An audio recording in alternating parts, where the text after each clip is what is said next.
สวัสดีค่ะทุกคน สวัสดีครับทุกคนไปแล้ว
จังเลยครับแม่ครับ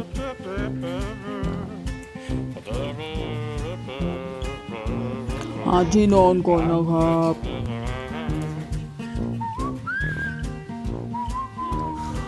นอนตรงนี้เลย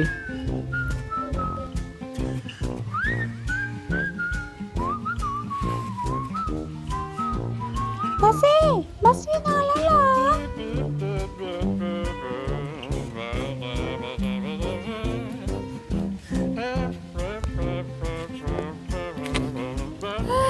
ฝนก็ตกหาที่นอนสบายก็ไม่ค่อยมีเชอเชไปหมด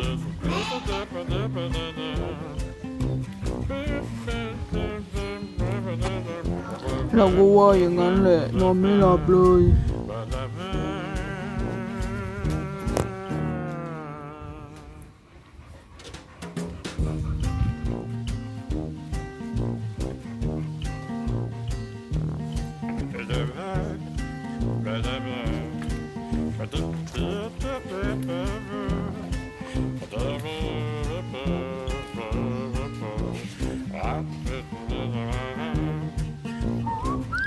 แต่เราก็ง่วงนะต้นนะไม่ต้องเรียกเรานะ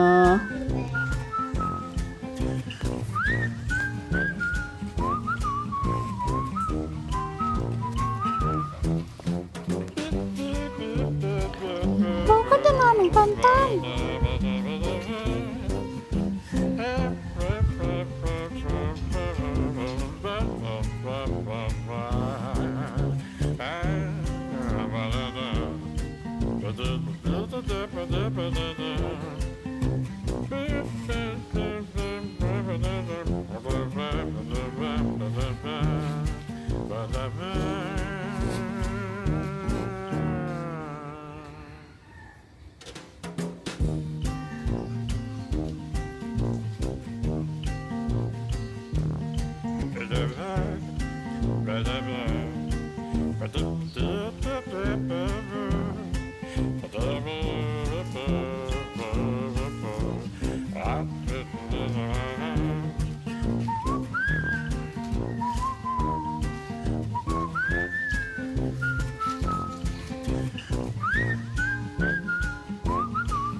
จะหลับแล้วครับแม่จะหลับแล้วโอ้จะหลับแล้วง่วงมาก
คลิปนี้ต้องขอลาไปก่อนค่ะบ๊ายบา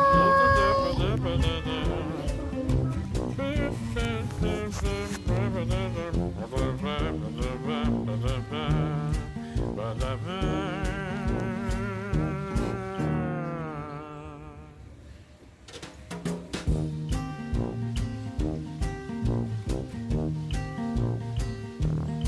Ba-da-ba, ba-da-ba, ba-da-ba, ba-da-ba.